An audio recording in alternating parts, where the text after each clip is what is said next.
Hello दोस्तों, मेरा नाम है रिया और आज मैं आप सभी के लिए द इनोसेंट्स मूवी लेकर आई हूँ। दोस्तों, ये मूवी द्वितीय विश्व युद्ध के बाद के कुछ घटनाओं से जुड़ी है, जब एक महिला डॉक्टर पोलैंड के कुछ प्रेग्नेंट नर्स की मदद करती है, वो भी अपनी जान खतरे में डालकर। सो चलिए और देरी ना करते हुए बढ़ते हैं मूवी के एक्सप्लेनेशन की ओर।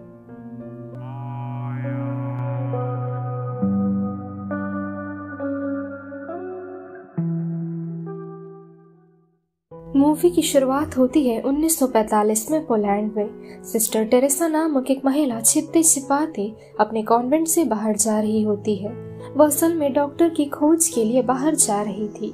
खोज के दौरान सिस्टर टेरेसा एक महिला डॉक्टर को अप्रोच करती है। डॉक्टर का नाम था मटिल्ड। मटिल्ड आर्मी की देखरेख के लिए रखी गई थी और वो उनके हेडक्वार्टर्स में ही रहती थी। दोस्तों, सिस्टर टेरेसा मटिल्ड को बताती है कि अचानक कई सारे सिस्टर्स की तबीयत खराब होने लगी है। साथ ही वो उसे अपने साथ चलने को कहती है, लेकिन मटिल्ड एकदम से यहाँ से बाहर नहीं जा सकती थी, तो वो आज रात को सिस्टर के कॉन्वेंट में जाएगी कहकर उन्हें वहाँ से जाने को कहती है। अब कॉन्वेंट में जाते ही मटिल्ड देखती है कि एक नन प्रेग्नेंट है और वो दर्द से करार रही है, कभी भी उसका बच्चा हो सकता है। असल में दोस्तों, इस नन के प्रेग्नेंट होने के कारण उसके घर से उसे बाहर निकाल दिया गया था और फिर कॉन्वेंट में उसे लाया जाता है और उसकी देख रेख की जाती है।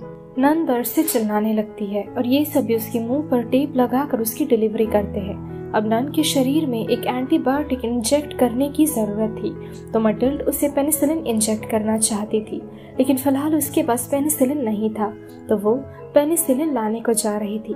सिस्टर मारिया डॉक्टर को कॉन्वेंट से बाहर ले जाने लगती है। सिस्टर मारिया उसे यहाँ से अब जाने को कहती है, जो कि डॉक्टर दोबारा से अगर इस वक्त कॉन्वेंट में आती है तो शायद बाहर किसी को पता चल जाएगा, और अगर बार बार डॉक्टर को आता देख बाहरी किसी भी आदमी को पता चल जाता है कि सिस्टर प्रेग्नेंट है, तो ये सब बहुत बड़ी मुसीबत में फंस जाएंगी।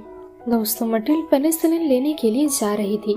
सिस्टर मारिया नहीं चाहती थी कि डॉक्टर यहाँ दोबारा से आए, लेकिन जैसे तैसे डॉक्टर सिस्टर मारिया को मना लेती है।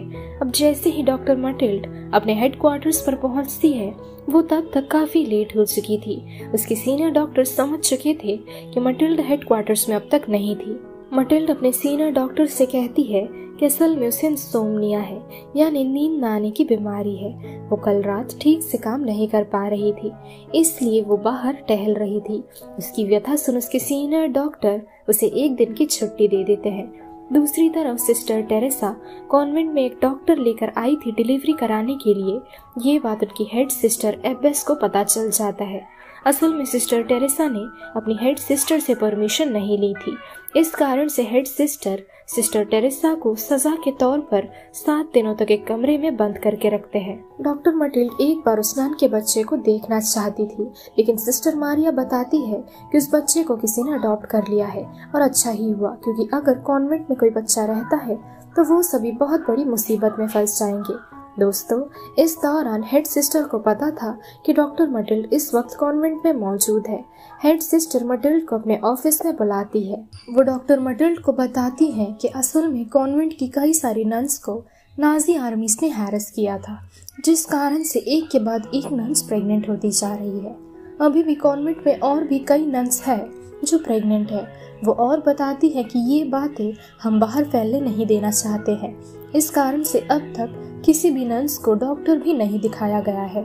मटिल्डा हेड सिस्टर की इस बात से सहमत नहीं थी कि बाहरी लोग क्या कहेंगे। ये सोचकर उन्होंने अब तक डॉक्टर नहीं दिखाया प्रेग्नेंट नर्स को, क्योंकि कहीं ना कहीं ये गलत है उन नर्स के लिए। वो हेड सिस्टर से कहती है उन्हें इस बारे में किसी कम्युनिटी से मदद लेनी चाहिए, जिससे कि सभी के स्वास्थ्य का ख्याल रखा जाएगा। लेकिन हेड सिस्टर ये करने को तैयार नहीं थी, क्योंकि ऐसा करने पर ये न्यूज़ बाहर फैल जाएगी और हो सकता है कि कॉन्वेंट बंद हो जाएगा। अब जो कि वो बाहर किसी से मदद नहीं लेना चाहती थी, तो मटिल्डा खुद उनकी मदद करने के लिए ऑफर करती है और हेड सिस्टर मटिल्डा की बात मान लेती है। हेड सिस्टर ने डॉक्टर मटिल्ड की बातें तो मान ली थी, लेकिन वो मटिल्ड के सामने एक कंडीशन रखती है कि नन्स की प्रेगनेंसी की बात बाहर किसी को भी नहीं पता चलना चाहिए। मटिल्ड उनकी कंडीशन मान लेती है। अब शाम को मटिल्ड सैमुअल के साथ बाहर घूमने के लिए जाती है। दोस्तों, सैमुअल एक ऊंचे कास्ट का ज्यूइश लड़का था। दोनों एक दूसरे के साथ समय बिताते हैं। अब दोनों डांस करने लगते हैं। इस दौरान दोनों काफी करीब आ जाते हैं और फिर ये दोबारा से अपने देश की हालत के बारे में बातें करने लगते हैं। हेड सिस्टर ने मटिल्ड को कॉन्वेंट आने की परमिशन दे दी थी, तो अब से डॉक्टर मटिल्ड नन्स की चेकअप के लिए आया करती थी। लेकिन इस दौरान भी कई नन्स ऐसे थे जिन्हें अपना चेकअप करवाना पसंद नहीं था, क्योंकि जो कि वो सभी सिस्टर्स थी उनके मुताबिक ऐसा होना ठीक नहीं था। अब एक दिन कॉन्वेंट की एक नन हेड सिस्टर से कहती है कि हमारे आसपास जो ये सब कुछ हो रहा है वो बहुत गलत है और ये बात मुझे अंदर ही अंदर खाए जा रही है। हेड सिस्टर उस नन को आश्वासन देते हुए कहती है कि सब कुछ बहुत जल्द ठीक हो जाएगा, ईश्वर पर भरोसा रखो। अब ऐसे ही चलता जाता है और मटिल्ड बीच बीच में नन्स की चेकअप के लिए आया करती थी कॉन्वेंट में। अब एक दिन मटिल्ड की गाड़ी को रशियन सेना रात को रोक लेती है, जो कि उन लोगों ने पी रखी थी। तो ये लोग मटिल्ड को वैन से बाहर निकालते हैं और उसे गलत तरीके से छूने लगते हैं। रशियन सेना मटिल्ड को घसीटते हुए ले जाने लगती है और उस पर ये लोग अपना जोर दिखाकर जबरदस्ती करने लगते हैं। तभी अचानक मटिल्ड की चीखें सुन एक फौजी आकर मटिल्ड को बचा लेता है और वो उसे अपने हेडक्वार्टर्स में वापस जाने को कहता है। इस घटना से डॉक्टर मटिल्ड ट्रॉमा से गुजर रही थी। इस घटना के बाद वो कॉन्वेंट में आश्रय लेना चाहती थी, क्योंकि उसके दिमाग में बहुत बुरा असर पड़ रहा था। वो बार बार इसी घटना को याद करके रोने लगती है और ऐसे ही मेंटली दर्द से जूझते हुए वो रोते हुए सो जाती है। अब अगले दिन रशियन सेना धावा बोल देते हैं कॉन्वेंट में। रशियन सेना का मानना था कि कॉन्वेंट की नन रशिया के दुश्मन साथी को पनाह दे रहे हैं, जो कि वो लोग मटिल्डा को कहना चाह रहे थे। तो उन्हें डॉक्टर मटिल्ड बताती है कि वो यहाँ एक इमरजेंसी केस के कारण आई है, क्योंकि हेड सिस्टर की तबीयत बहुत ज्यादा खराब है। इस कारण से उसे यहाँ बुलाया गया था। ये सुन रशियन सेना डॉक्टर मटिल्ड को वार्निंग देकर वहां से चली जाती है और हेड सिस्टर मटिल्ड की प्रेजेंस ऑफ माइंड की दाद देती है, क्योंकि उसने सभी नन्स को बचा लिया था। दोस्तों, रशियन सेना मटिल्डा से कल रात हुए घटना को और भी ज्यादा मजेदार बनाना चाहते थे अपने निजी मस्ती के लिए, इसलिए वो लोग इस तरह से मटिल्डा को परेशान कर रहे थे, जो कि वो लोग उसका पीछा करते करते कॉन्वेंट तक आ गए थे। इसलिए मटिल्ड अपना फैसला बदल देती है कॉन्वेंट में रहने का। अब मटिल्ड हेड सिस्टर से बातें कर रही थी। इस दौरान मटिल्ड रियलाइज करती है कि असल में हेड सिस्टर को भी नाजी द्वारा रेप किया गया था, जो कि उनकी बातों से डॉक्टर मटिल्ड समझ चुकी थी। अब हेड सिस्टर के वहां से जाते ही सिस्टर मारिया मटिल्ड से पुराने दिनों में घटे उन घटनाओं के बारे में बातें करती है। वो और बताती है कि इस घटना के कारण सभी नन्स का खुद पर से विश्वास उठ चुका है, क्योंकि हम सभी नन्स हैं, लेकिन हमारे प्रेग्नेंट होना हमारे उसूल और नियमों के खिलाफ है। फिर भी हमें इस परिस्थिति से गुजरना पड़ रहा है। दोस्तों, धीरे धीरे सभी नन्स डॉक्टर मटिल्ड को पसंद करने लगे थे, क्योंकि वो सबका भला चाहती थी। सभी उसे इसके काम के लिए अप्रिशिएट किया करते थे। अब एक दिन डॉक्टर मटिल्ड कॉन्वेंट का काम खत्म करके अपने हेडक्वार्टर्स वापस आती है। तब उसके बॉस मटिल्ड को कड़ी सजा देते हैं, क्योंकि वो बिना परमिशन के बाहर गई थी, वो भी अपना काम छोड़कर।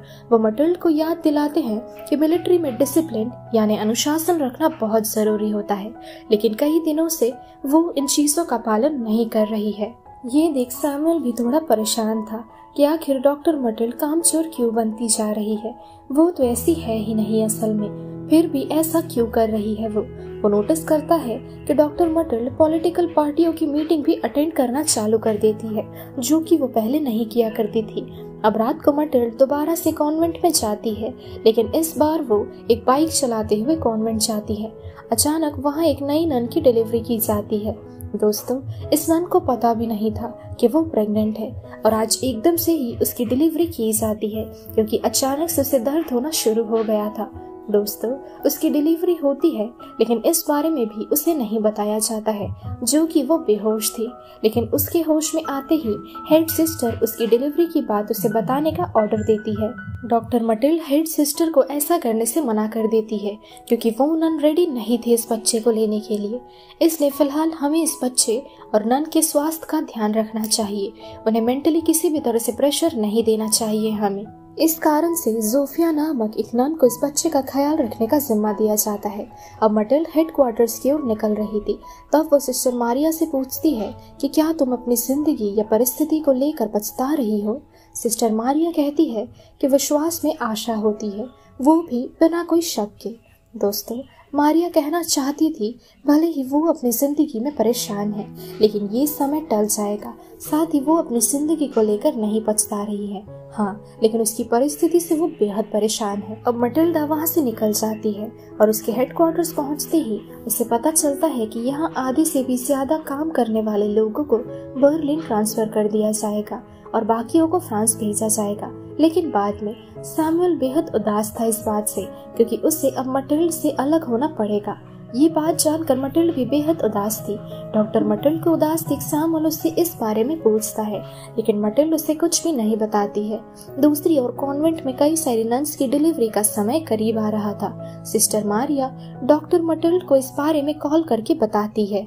अब एक दिन मैटिल्ड अपनी परेशानी में सैमुअल को सारी बातें बता देती है। वो उसे अपने साथ कॉन्वेंट भी लेकर जाती है। वो सैमुअल से श्योर कराती है कि वो नन्स की ये सीक्रेट अपने तक ही रखेगा और किसी और को इस बारे में नहीं बताएगा।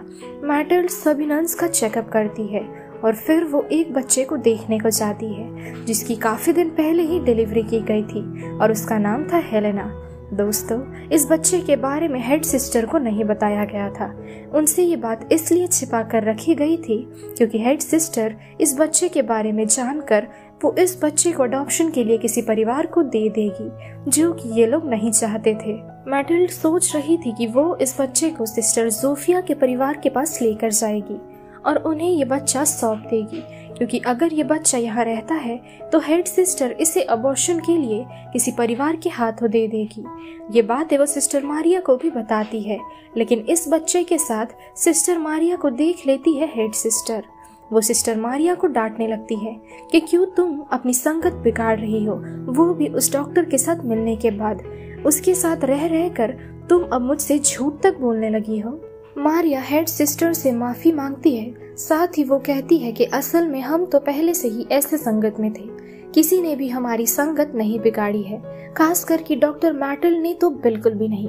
अब कुछ देर बाद जोफिया नोटिस करती है कि हेड सिस्टर उसकी बच्ची हेलेना को लेकर कहीं जा रही है। वो समझ जाती है कि हेड सिस्टर उसके अडॉप्शन के खातिर उसे किसी परिवार के पास देने को जा रही है। अब हेड सिस्टर आगे बढ़ने लगती है। साथ ही हम हेड सिस्टर के बारे में हैरान कर देने वाला एक सच जान पाते हैं। असल में जब भी हेड सिस्टर बच्चों के अडॉप्शन के लिए बच्चों को कॉन्वेंट से बाहर लेकर आती थी, वो तब झूठ कहकर बच्चों को कॉन्वेंट से बाहर लाकर छोड़ देती थी। हेड सिस्टर को उनका ऐसा करना वो भी मासूम बच्चों के साथ कभी गलत नहीं लगा, क्योंकि उनके मुताबिक इन बच्चों को वो कहाँ रखेगी और किसी ने अगर इन बच्चों को देख लिया तो शायद कॉन्वेंट बंद हो जाएगा। वो अपने इन हरकतों के लिए ईश्वर से भी प्रार्थनाएं करती थी कि उन्हें ऐसा करने की शक्ति दो। दूसरी तरफ कॉन्वेंट में डॉक्टर मैटिल्ड और सैमुअल डिलीवरी कर रहे होते हैं। तभी अचानक ये लोग किसी और की चीखने की आवाजें सुनते हैं। दोस्तों, वहां जाकर ये लोग जोफिया का मृत शरीर देखते हैं। जोफिया छत से गिरते ही वो मारी जाती है। असल में दोस्तों, जोफिया अपने बच्चे से दूर होकर ट्रॉमा में चली गई थी और वो यही सोचती है कि उसके बच्चे के बिना वो जी कर भी क्या करेगी। इस घटना से डॉक्टर मैटिल्ड और सैमुअल बहुत घबरा गए थे। दोनों कॉन्वेंट में अपना काम खत्म करके वापस हेडक्वार्टर्स में पहुंचते हैं। जोफिया की मौत के बाद सिस्टर मारिया उसके फैमिली को इस बारे में बताने के लिए जाती है। सिस्टर मारिया जब जोफिया की फैमिली से मिलती है, उन्हें तब पता चलता है जो असल में जोफिया की देख रेख करती थी, उन्हें असल में जोफिया की प्रेगनेंसी और उसके बच्चे के बारे में कुछ मालूम ही नहीं था। मारिया को अब हेड सिस्टर पर शक होने लगता है, क्योंकि सच्चाई बताना उनका काम था, लेकिन उन्होंने कभी ऐसा किया ही नहीं। अब कॉन्वेंट में वापस आते ही सिस्टर मारिया हेड सिस्टर को कन्फ्रंट करते हुए पूछती हैं कि बच्चों की सच्चाई क्या है। पहले तो हेड सिस्टर उसे कुछ भी नहीं बता रही थी, लेकिन मारिया के जोर देते ही हेड सिस्टर कहती है कि वो कॉन्वेंट में पैदा हुए सभी बच्चों को ईश्वर के पास छोड़ आई है। अब ईश्वर उन बच्चों का ख्याल रखेंगे। सिस्टर मारिया के इस प्रश्न से हेड सिस्टर उस पर काफी गुस्सा हुई थी। वो कहती है कि मैं जो भी कर रही हूँ वो सभी की भलाई के लिए है। सिस्टर मारिया हेड सिस्टर की बातें सुनकर समझ पाती है कि उन सभी बच्चों को सिस्टर कहीं छोड़ आई है और अब तक वो बच्चे मारे गए होंगे। सिस्टर मारिया को बहुत बुरा लग रहा था उन बच्चों के लिए।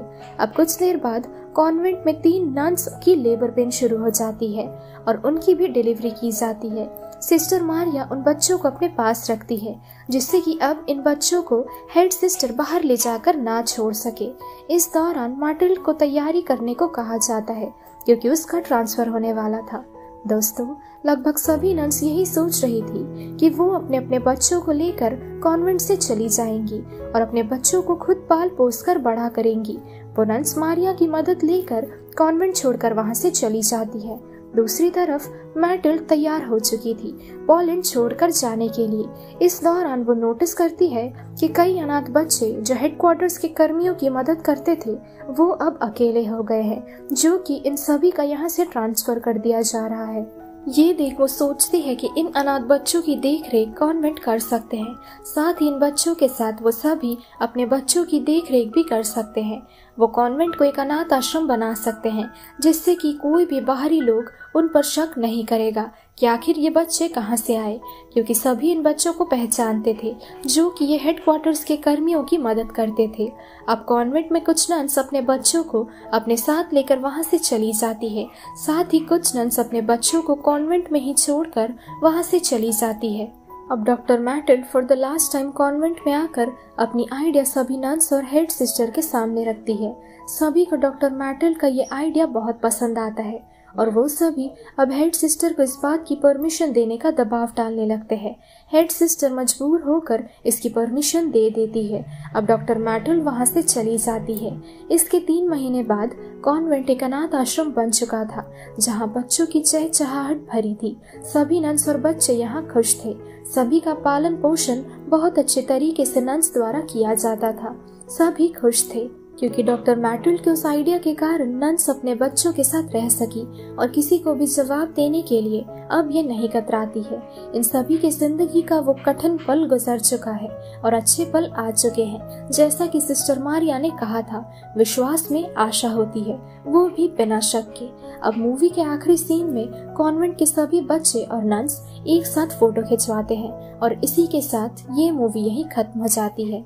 सो दोस्तों, यही थी आज की हमारी सत्य घटना पर आधारित मूवी द इनोसेंट्स। इस मूवी में जैसा कि दिखाया गया है, द्वितीय विश्व युद्ध के बाद नन्स पर नाजीज टॉर्चर करते थे और उन्हें हैरस करके प्रेग्नेंट कर दिया जाता था और फिर उनकी मदद करती है डॉक्टर मैटिल्ड, जो कि द फ्रेंच रेड क्रॉस में जर्मन सेना की देखरेख करती थी। उन्होंने जो कुछ भी उन नन्स के लिए किया था वो काबिलिय तारीफ है, जो उस परिस्थिति में शायद कोई ना करता और ना तो कोई आज करेगा। सो दोस्तों, ये मूवी आप सभी को कैसी लगी ये हमें कमेंट सेक्शन में जरूर बताइएगा। साथ ही चैनल को सब्सक्राइब कीजिएगा। सो मिलते हैं हमारे अगले वीडियो पर, तब तक के लिए स्टे सेफ, शब बखैर।